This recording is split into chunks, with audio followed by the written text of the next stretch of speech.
Thank you. But we also We need so boys. You need boys in the dancing crew. You normally leave us Yes. behind. Yeah. Gender balance. So that's the discrimination. All right. So you're most welcome to Ewaffe Culture Village. My name is Aisha Nabwanika, and I'm the CEO. And together with me, I'm here with my colleague Stephen and the community mobilizers, Mayanja, and of course our dancers. These dancers, they're actually supposed to be at school, but they only come here just to entertain and head back to school. So they are not here full time. So after this activity, they head back. You saw a school right there. So it's where they go to school. So Ewaffe is located here in Nagalama Mukono, Nagalama Nachifuma Town Council, Mukono District.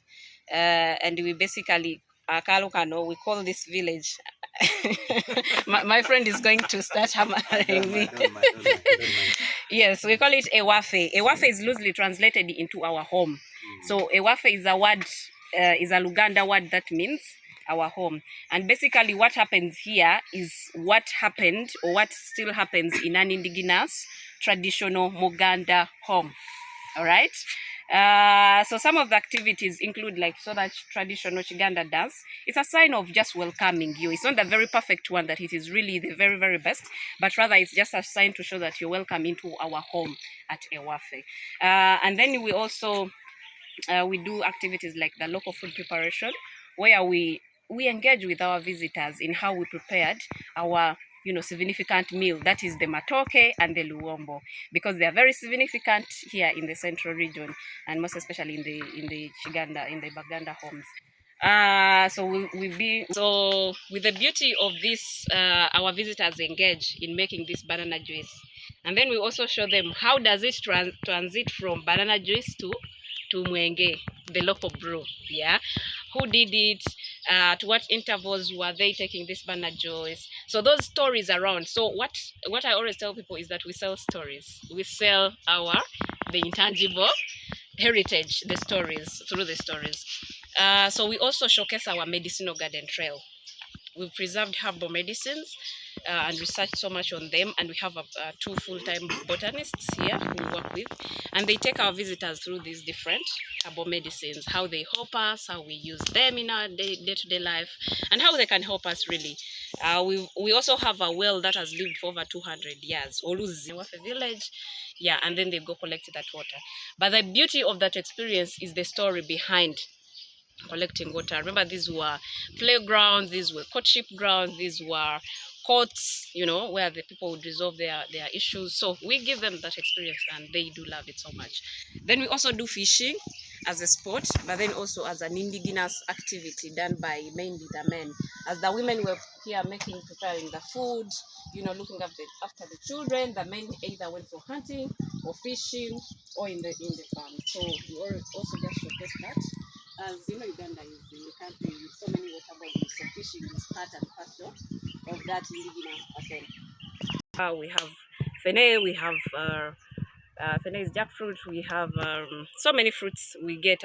We usually do them here. We've also just added in a bit of team building games we do right here. Then we have what you call a choto sessions or the senga koja sessions, which we also usually have here, depending on the interests, because we're targeting more both the international and the domestic tourists. So we have them here where the kojas and the sengas. Kojas are the aunties, and the senga is the aunties, and the koja is the uncles. So where they take our visitors through these sessions, could be marriage topics, could be searching topics and things like that. Of course, I talked about the games, and then we usually have our meal. A meal is also part of the package. So we have the best meal you'll ever eat in your entire life. Yeah, at Ewaffe. We do luombo. we do the luombo here. Yes. So we sell a package. We don't sell these things as like one. We sell what they call a package, and this package runs for usually 4 hours on a given day on a pre-booking system. Like you'd have to let us know at least a day before for us to prepare for you. Reason is because we work with community members who are also involved in other things, you understand. So we needed to let them know, and then we prepare for the very best experience like you're going to see. So that is it in a nutshell. And maybe about the charges, we charge 80,000 for Ugandans, that is per person, and then for international visitors we charge $50. For Ugandans we start from 5 people. International visitors, even if you're 2 people, we can host you. We host schools, we host couples, we host companies for team building and things like that. So I welcome you once again to Ewaffe, and we have a beautiful saying. When we call you abagenyi means our visitors. You respond, Ewaffe, right? Abagenyi baffe, abagenyi baffe, Ewaffe. nice. So now, what are you instilling in these young people? I see you engaging them in these cultural dances. Yeah, so that's a beautiful question. So the young people, one, they are appreciating that they can also contribute, to this entire product, because by them coming and entertain you, they get a small earning that whereby they can buy books from it or just buy a cloth or something. So they appreciate, but then also bring out their talent, because some of them, just because we have a group of about 10 of them, but we work with them interchangeably. So we are also uplifting their talents. Never know who comes here, could be a promoter of dances or music and things like that. So we are exposing them and then also uplifting their talent. There are so many challenges, so many challenges. One is, of course, because these are tourism products, okay, so marketing is one of the challenges, I could say, because we are not getting customers consistently, but we would want to have them on a consistent basis, not maybe once or twice in a week. We would want to have them at least every day for continual employment, for continual incomes and things like that. So we have that. But then also we got some resistances from the community. But it was also a mindset kind of thing, that they were like, hey, you mean the things we do daily can be packaged and earn an income? So, but that has gone on, changing, because people have seen visitors here, and then they'd be like, okay, how do we tap onto the opportunity that has come into the area? And then maybe also another challenge could be more over limited finances on the product development, because this is not where we want to be. It's just a journey.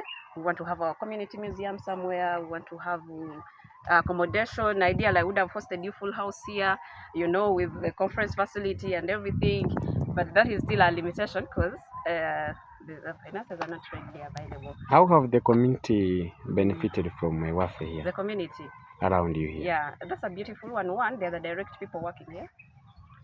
Two, this also works as a market for their produce. One, the things we use, the birds we eat, the matoke, the fruits I talked about.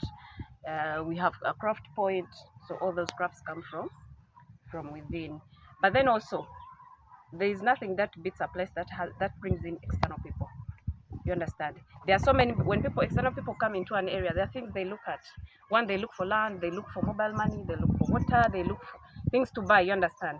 So that alone is immense. And then also there's this public image. Nagalama, the things now they know in Nagalama, it is Ewaffe, it is the hospital, it is the police, and the St. Joseph's. A police police Ewaffe, the school. So when you mention in Nagalama, someone, hey, what do you Ewaffe? You understand? So there's that public image that comes with that. And then also now, maybe from our local government, we'll start also getting some services, because now we are key area of, there is value Ewaffe has brought into the... You love culture? Yes, I do. What do you love in culture? I love the food. Our food as the Baganda people, the Luombo, the time we take to prepare the matoke.